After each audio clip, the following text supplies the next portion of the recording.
Message to all friends, the games on this Game of the Year list are my very own pickings, my very own choosings, and therefore they cannot be wrong. These games are the ones that I love, the ones that I liked, and while we may differ in opinion, it doesn't make my choices invalid. Don't be sad, get Gladware, and shove all your vile comments inside that plastic wrap and throw it away. We don't need those here. With that being said, though, today's games are filled with a lot more spaghetti, and I find that you will have far less to worry about. Roll the tape. Ah! Safe. No. Ooh, that's so enough.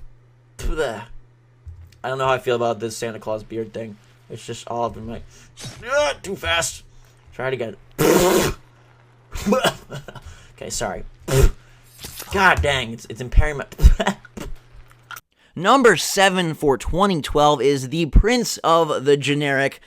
While that sounds like a very damning title to give a game, I still fully love Borderlands 2. Coming in at lucky number 7, it is a fantastic title that does not do what I wanted it to do. Borderlands 2 is a great game, and I find myself asking, why is Borderlands 2 not higher on this list?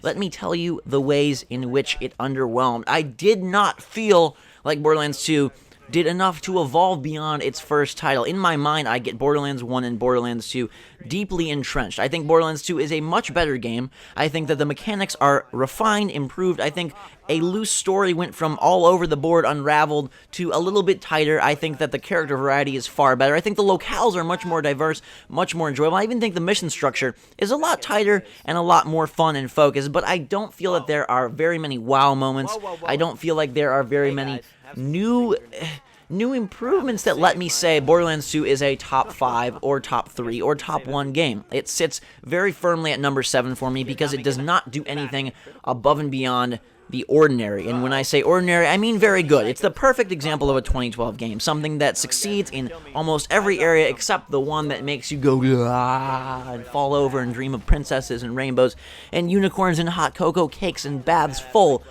of Pop Rocks. Instead, it leaves you thinking, hey, that was a great game, one of the best co-op experiences of the generation of the year, which is a great award to have on its plate. Gearbox should be very proud of themselves for the game they created. It's long, it's fun, it's very enjoyable. Of course, there are infinite DLC possibilities, but when you look at Borderlands 1 and Borderlands 2, Borderlands 2 feels much more like an expansion pack to Borderlands 1 with new graphical twists and some system refinements than it does a full-blown sequel. It boils down to the same problem I have with Assassin's Creed 3.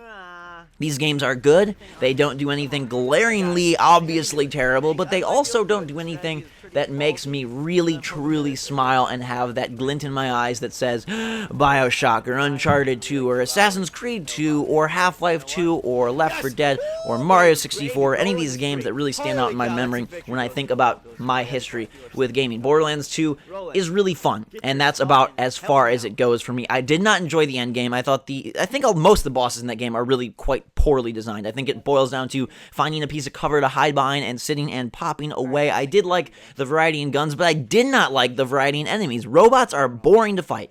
The first time it was fun, but once you know how to shoot those exploders and the launchers and all the other goofy, color-coded ripoffs of each other that they have, it becomes boring and I wanted more. There's no reason why they could not have palette swapped out at least enemy variety in this game, if not mission variety. It was fun to do some of the driving missions, it was fun to do some of the mail collection delivery fests, and engaging to see the other characters from the first game, but for the most part, Borderlands 2 basically follows the status quo and fills in all the checkboxes that you expect without creating any new ones, and for that reason, I have to place Borderlands 2 at number 7 and no higher. Fully recommended, a fantastic purchase at $40, $60, whatever you pay. I'm sure the DLC is equally exciting, but for me, I played through once, I put that bad boy on the shelf, and I said, toodaloo Borderlands 2, you've been fun, but not grand. Double. I heard a new skin, though. Are those guys lava grenades? Was that what it was? Oh, this guy's like firing. Oh, they're RPG dudes. Hey. Aim. What in tarnation mation? This stretch of games was the hardest for me to order. Between number 7, number 6, and number 5, I virtually had no clue how to differentiate between the three games, how to distinguish which one rose above, and so I went with the games that brought me the greatest experience, the greatest pleasure while playing, and the greatest feeling of I want to go back and play more of that. And that's why you take the ones that you don't like, you take the orange ones that you don't like. So say you have 6 orange ones here, and you're like, you know what? that was a really delicious meal. My family really liked it, but I don't like these orange ones. What you can do here is you can line them all up like so, and you can just kind of do your thing, and just, oh, there they go. Oh, I don't really, I don't really like you. And they might, they might fall way down below, but you don't know. It's okay. You just, whew. Okay, and then, they're all gone. But it's okay if you don't know what's going on. Oh, we have maybe you're like, my family doesn't like yellow, so you could be like, hey, I got these yellow ones. You could just be like, just get rid of them. You you can see some of them down there hanging out. Yeah, and it's okay, because you might find someone who really likes that color or flavor, and then they can just pick them up and enjoy part of your meal as well. So it's like you're feeding 10 instead of feeding 4. Seated at number 6 is Call of Duty Black Ops 2, not because it's necessarily a, quote, better game than Borderlands 2, but because for me it was a more fun and more enjoyable experience. I think the single player has a lot of cool moments. I don't think it really takes advantage of doing as many, like, oh my god, balls to the wall moments as past Call of Duties, but I thought it was solid enough and fun enough and innovative enough in its design to keep me going throughout. I did not finish the Modern Warfare 3 campaign because it bored me, but I did finish Black Ops 2. I enjoyed seeing the crazy futuristic flying squirrel suit. I enjoyed seeing some of the different guns and some of the different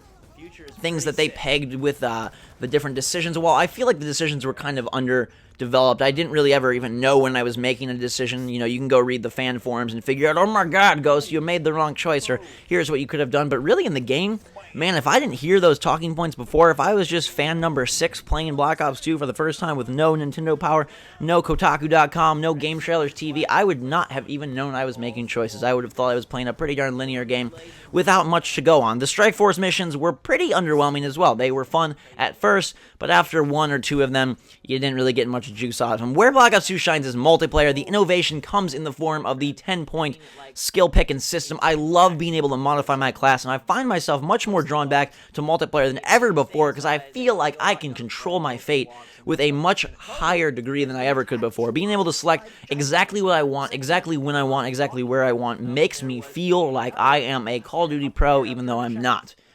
I don't no longer feel tied down by which gun I'm supposed to use, or waiting for the top tier to unlock, or this perfect perk setup. I basically can go and say, hey, I'm doing really good with light machine guns, I'm going to slot those in. Hey, I'm doing really good with kill streaks, I'm going to make sure I put hardline in. Hey, I'm doing really good with these secondary grenades, I'm going to give myself 2 of them. And I like that. I think that's really fun. I think it's the best innovation to come to Call of Duty multiplayer, something that had gotten so samey for so long, that this really breathed a nice little breath of fresh air into the system.